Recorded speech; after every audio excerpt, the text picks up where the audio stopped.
Deme un segundito, no. Déjame cerciorarme que se grabe bien para no tener ningún tipo de inconveniente como tuve con la pasada de ustedes, que se me hizo muy difícil encontrarla.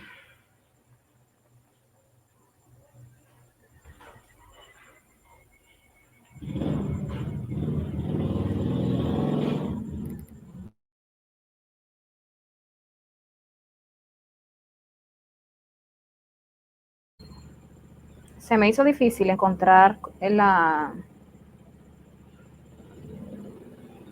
grabación de ustedes y no pude recuperarla, por más que traté de enviarles correos a Jixi y todo.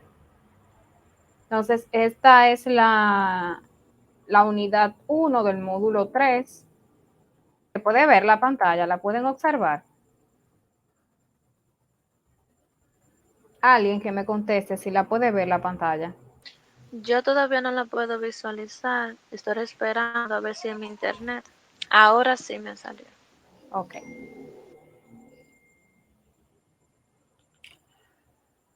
¿Los demás la pueden ver?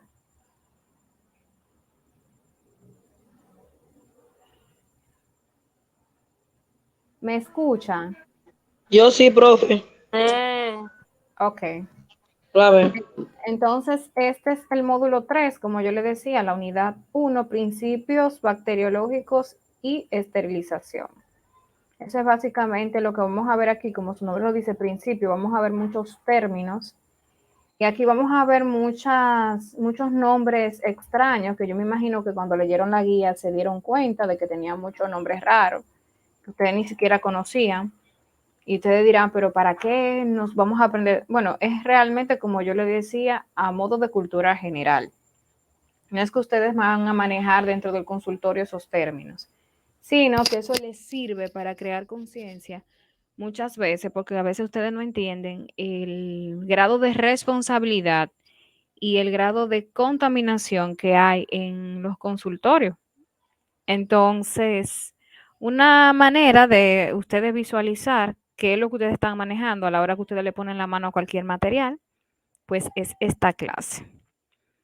Entonces decimos que bacteriología es la rama de la microbiología centrada en el análisis de las bacterias. Como comprende de manera precisa esta noción, por lo tanto, primero se debe hacer referencia a la microbiología y a las bacterias. Microbiología es la disciplina científica que se dedica a estudiar los microbios.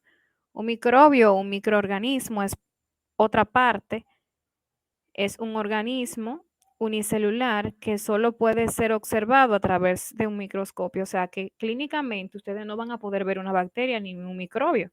Lógico, ¿verdad? Pero sí, aunque ustedes no lo vean, están ahí presentes.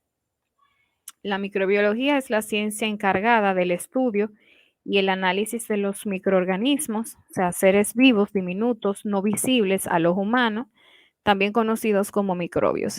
Sin embargo, la microbiología tradicional se ha ocupado especialmente de los microorganismos patógenos entre bacterias, virus y hongos, dejando a otros microorganismos en manos de la parasitología y otras categorías de la biología. Un microorganismo, también llamado microbio, es un ser vivo o un sistema biológico que solo puede visualizarse en un microscopio. Son organismos dotados de invisibilidad unicelular, o sea que tienen una sola célula, que presentan, a diferencia de las plantas y los animales superiores, una organización biológica elemental. La disciplina científica que estudia los microorganismos es la microbiología.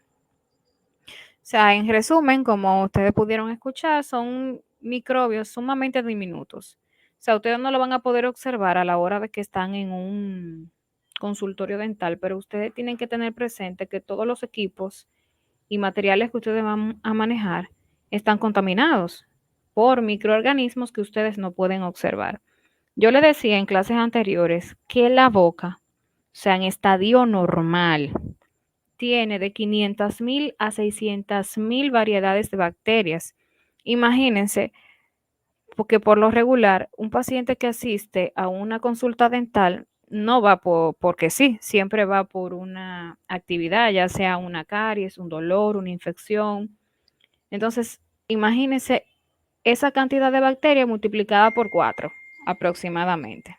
O sea que serían muchas comparativamente con, con las que están en estadio normal.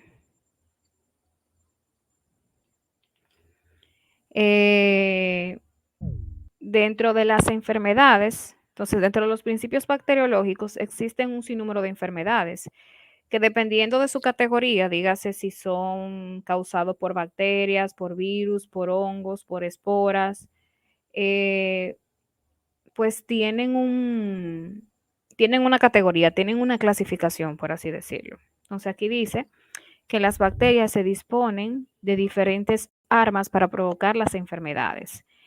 Esquemáticamente podemos decir que las bacterias pueden originar desórdenes en un organismo. ¿Se acuerdan cuando yo le explicaba que dentro de los estadios normales en la boca hay muchísimas bacterias y microorganismos, ¿verdad?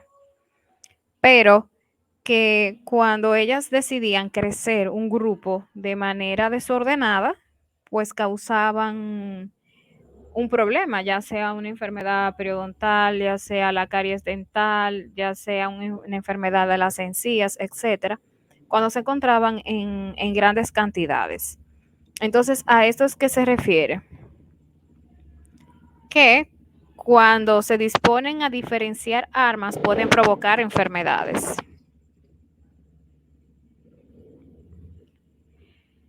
Introduciendo en el organismo, esquemáticamente podemos decir que las bacterias pueden originar desórdenes en un organismo, introduciendo en el organismo un veneno al que llamamos toxina o segregando diversas sustancias que, sin ser tóxicas en sí mismas, favorecen el proceso de la infección. O sea, lo que quiere decir que las bacterias que muchas veces encontramos en la boca, eh, las que son supuestamente normales, cuando tienden a su crecimiento excesivo y a desordenar, entonces se convierten en bacterias tóxicas que segregan un veneno, ¿verdad? Que eso es lo que favorece a todos los procesos dañinos que nos suceden, ya sea una infección, ya sea una caries, ya sea una enfermedad periodontal, logrando multiplicarse en el organismo viviente. A eso se le llama virulencia. Entonces, podemos decir que el poder patógeno de una bacteria se resume en poder tóxico y virulencia. El poder tóxico, algunos de los microbios provocan una enfermedad introduciendo en el huésped un veneno o una toxina. Y la virulencia puede ser considerada como el poder de multiplicación vivo de un germen. Entonces, aquí empezamos a ver los diferentes tipos de clasificación. Vemos los grupos biológicos por agentes patógenos, dígase enfermedades que son causadas por infecciones bacterianas, dígase meramente por bacterias. Y aquí vemos muchísimas que son comunes, como por ejemplo la cólera, que ustedes han escuchado del cólera, que cuando en 2010, creo que fue el terremoto de Haití, hubo un rebrote de cólera, que fue severo, o sea, la gente que no murió por el terremoto murió de cólera. Y esto, por lo regular, causa fiebre, diarrea, vómitos, deshidratación. Y una manera de contagio es oro fecal, o sea, cuando uno tiene contacto con las heces fecales directamente. La difteria, que es otra enfermedad de origen bacteriano, que la escucharon hace poco, que es una enfermedad, básicamente se manifestaba mucho en niños, fiebre, amigdalitis, membrana de la garganta inflamada, lesiones de la piel. O sea, esas son las enfermedades más comunes que vemos que son causadas por bacterias, fiebre tiroidea. Esas son las que ustedes, yo me imagino que en algún momento determinado la han escuchado. Neumonía, tuberculosis, tétanos. Tétanos, ustedes han escuchado mucho del tétanos, ¿verdad? Sí, maestra. Que el tétano por lo regular, por ejemplo, ustedes que van a trabajar en un área odontológica, tienen que vacunarse contra el tétano, porque ustedes van a utilizar objetos cortopunzantes que pueden que estén contaminados con bacterias. Entonces, una manera de protegerse, por ejemplo, yo tengo que ponerme refuerzo cada 10 años de tétanos. Desde que yo entré a la universidad me hicieron un esquema de vacunas que eran importantes a la hora de yo trabajar en un área odontológica y una de ellas es el tétanos, por si acaso uno se corta. Ustedes no han visto que cuando una persona sufre una caída o tiene una herida, lo primero que hacen es, vamos a poner una antitetánica. Es porque uno no sabe la cantidad de bacterias que tiene el objeto con el que se cortó. Y por eso es importantísimo. Hay otras enfermedades que vienen por infecciones virales. Aquí vemos el dengue, la fiebre amarilla, el ébola, que se puso en un tiempo también muy de moda, casi siempre, o sea, es endémico del el África, allá fue que se desató. La gripe es un virus, el coronavirus, que aunque aquí no está, porque esta guía es del 2019 y en 2019 todavía no se hablaba de coronavirus, pero debiera de estar aquí. También es un virus. O sea, los virus tengan presente que no se sanan, se controlan. Los virus por lo regular se quedan en nuestros organismos, se quedan de manera inactiva. Pero cuando, por ejemplo, pasamos por estadios de baja, baja defensa, ellos se activan y entonces empiezan a causar los desórdenes que ellos hacen. Por ejemplo, el hepatitis. Señores, hay un alto número de pacientes que han sufrido de hepatitis y por lo regular los pacientes no dicen cuando sufren una enfermedad. Por lo tanto, ustedes tienen que tratar a todos los pacientes que se vean en consulta como que son enfermos y tratar con el mismo cuidado, la misma higiene y delicadeza todo el material instrumental que ustedes van a utilizar. Y lógicamente tienen que usar los métodos de protección también para ustedes.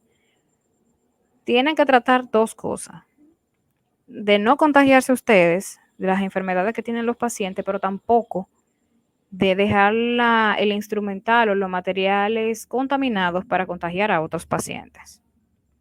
Vemos lo que es el herpes, que a ustedes segurísimo en algún momento determinado le ha salido, que son unas bolitas que salen alrededor del labio.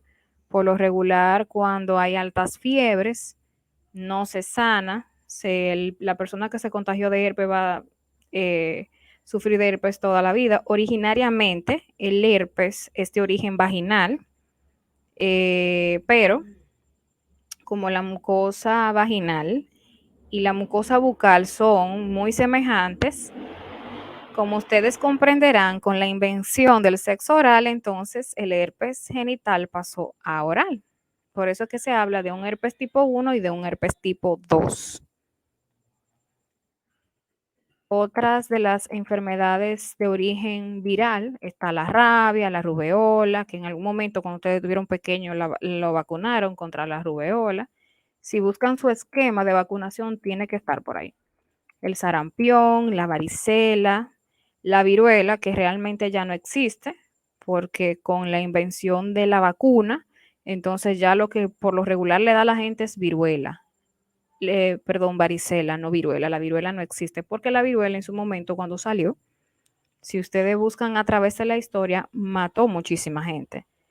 Entonces ya esa no existe como tal. Ya hay una vacuna que por lo regular no la ponen cuando estamos pequeños, no, en nuestro esquema de vacunación, y cuando nos suele pasar es varicela lo que nos da realmente.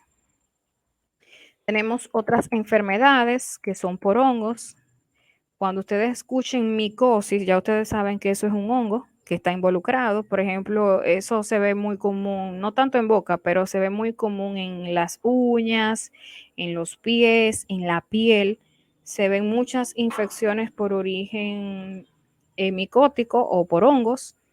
Una muy común que es en la boca, o no muy común, pero sí que aparece con, vamos a decir que con un poquito de frecuencia, es la Candida albicans, que eso lo vamos a ver en el módulo 4, lo que significa y lo que causa esa enfermedad. Por lo regular está asociada a pacientes VIH positivos. Esa es una enfermedad micótica o por hongo. Están las enfermedades protozoarias. Las protozoarias son las que son causadas por parásitos, como por ejemplo está una muy común, que ustedes la conocen mucho, la mebiasis, que da con mucha frecuencia en el consumo de el agua estancada, dígase en tanques, o en el consumo de vegetales mal cocinados, mal lavados. Está la malaria, pero aquí por lo regular se da mucho en países tropicales, pero la malaria existe más en Centroamérica, más que aquí en República Dominicana. Aquí no hay malaria, pero no por eso no debemos de cuidarnos de ella. Entonces, aquí viene un tema muy crucial que es la contaminación cruzada, que yo se las dejé en el foro.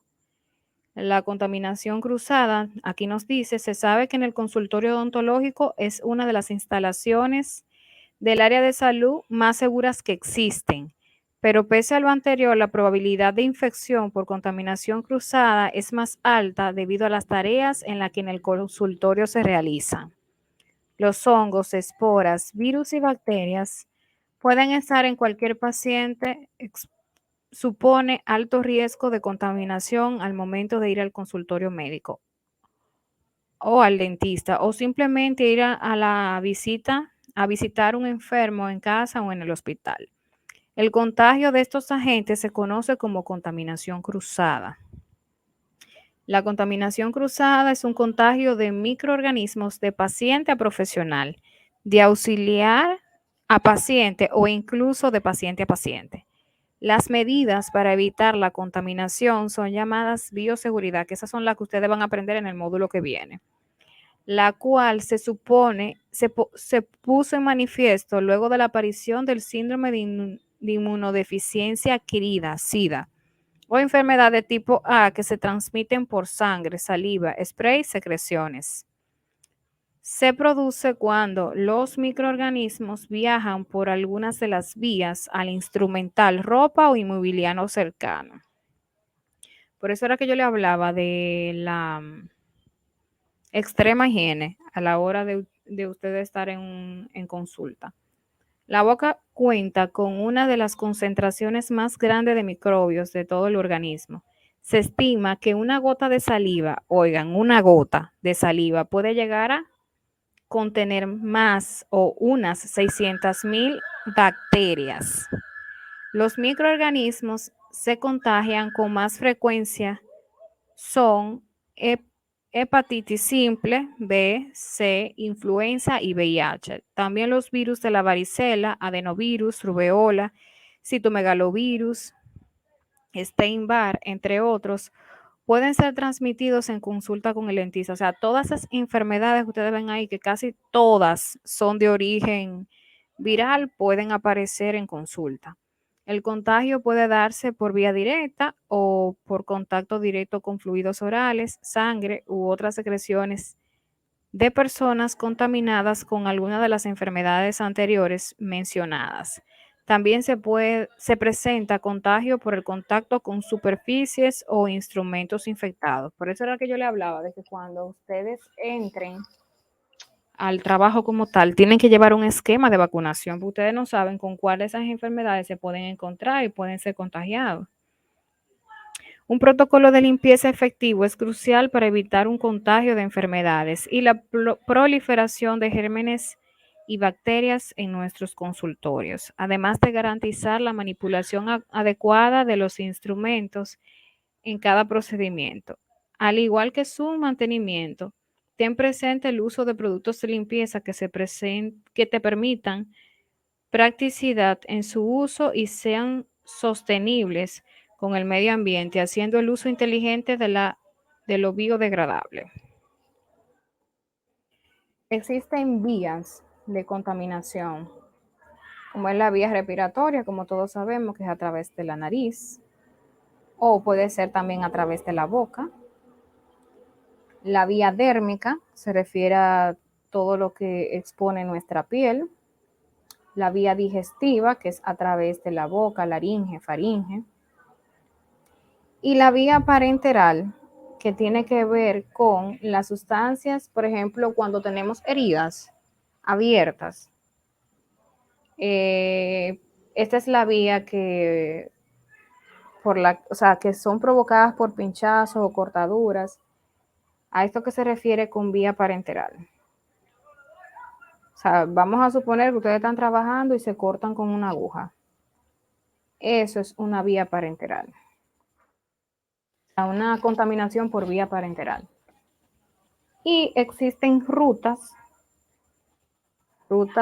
de contaminación, por así decirlo. Las rutas de exposición o contaminaciones ambientales tienen lugar a través de 3 vías, tales como vemos en la siguiente imagen. Dígase la piel, la boca y la inhalación, o sea, a través de la nariz, la boca y a través de la dermis o la piel. La población en general está expuesta a estos contaminantes dependiendo de las diferentes rutas de exposición. Hay muchos factores que se ven afectados por estas, como por ejemplo, donde habita la población, como el campo, la ciudad, el trabajo, la edad, etcétera.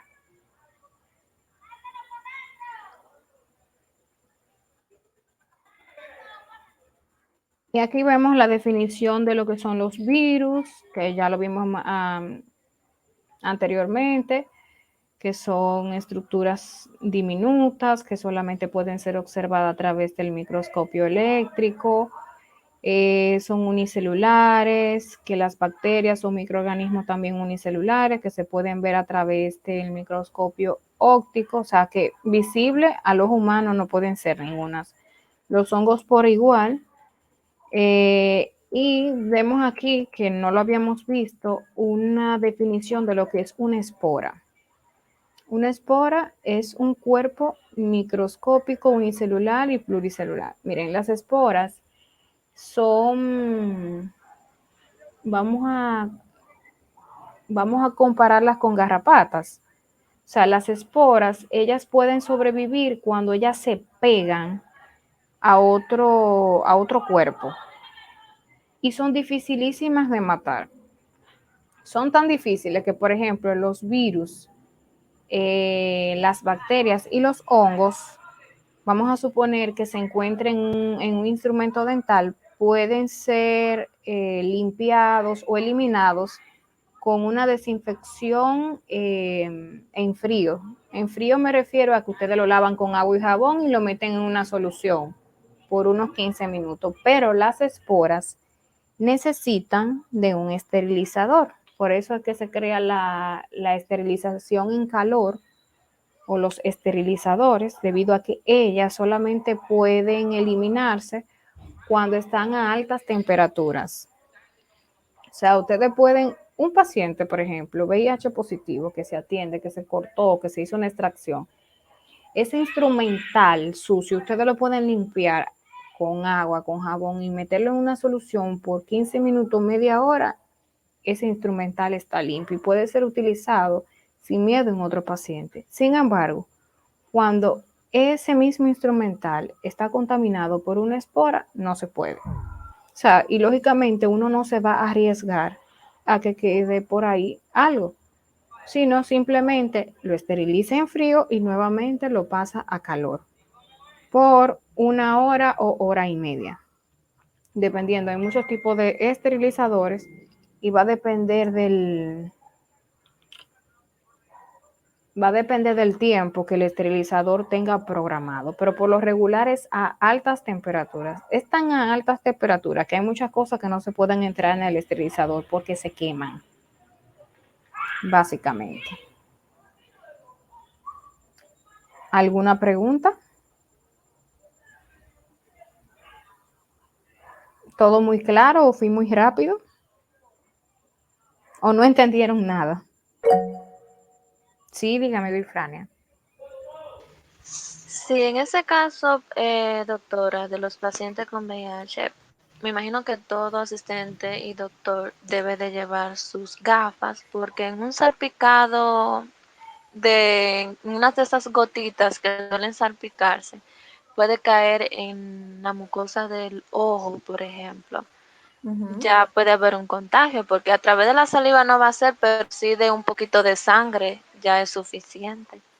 Mira, si tú supieras que yo le tengo más miedo a la hepatitis C que al VIH.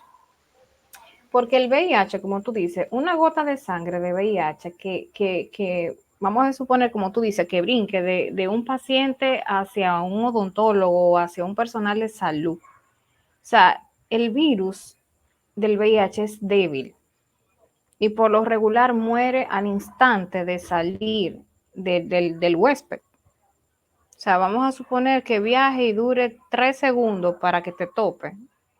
O sea, ese VIH está anulado. Tiene que haber directamente, o bueno, puede ser que por precaución, Dios te libre, te pase, te pongan 6 meses en un tratamiento de retrovirales, por precaución, pero es muy difícil que te contagie. Si es saliva, tú tendrías que tragarte más o menos un galón de saliva de esa persona para tú poderte contagiar con VIH. O sea, no es tan fácil tampoco el contagio como la gente entiende. O sea, que diga que de saludarte ya me voy a contagiar de VIH. No, no es tan fácil el contagio. Y va a depender también de tu sistema inmunológico también. O sea, que no es así.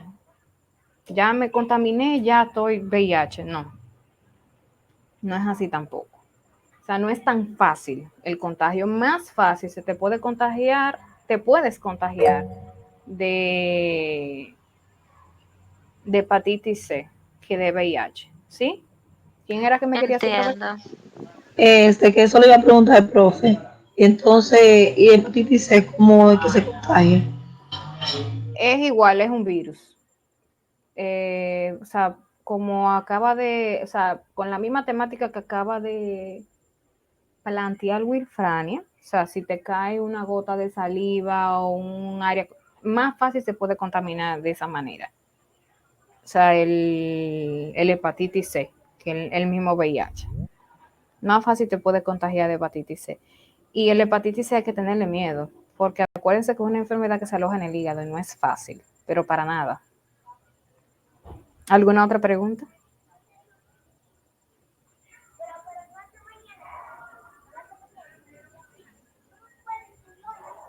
¿Alguna otra pregunta?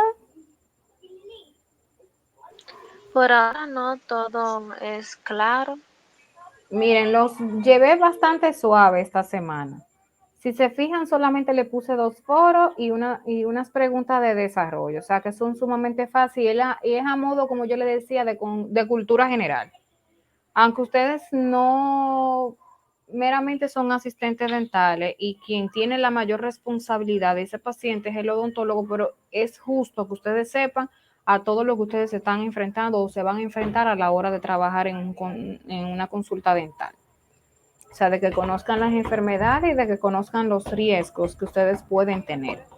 Y por ende, como decía Wilfrania, van a tener una bata, van a tener un gorro, van a tener guantes, van a tener una gafa o una máscara facial, mascarilla que los tiene que proteger al momento de.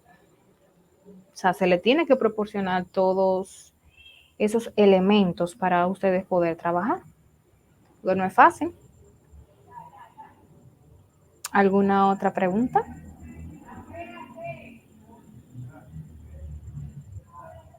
¿Todo claro entonces? ¿O todo difícil?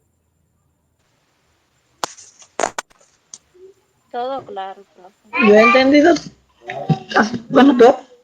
Yo he Yo creo que hablado está bien. mucho, lo sé, pero he hablado mucho, lo sé. Pero como les decía, sería bueno que se lean la guía, que se empapen un poco. Realmente hay muchos términos extraños para ustedes, pero es importante que ustedes sepan todo eso. Ustedes tienen que saber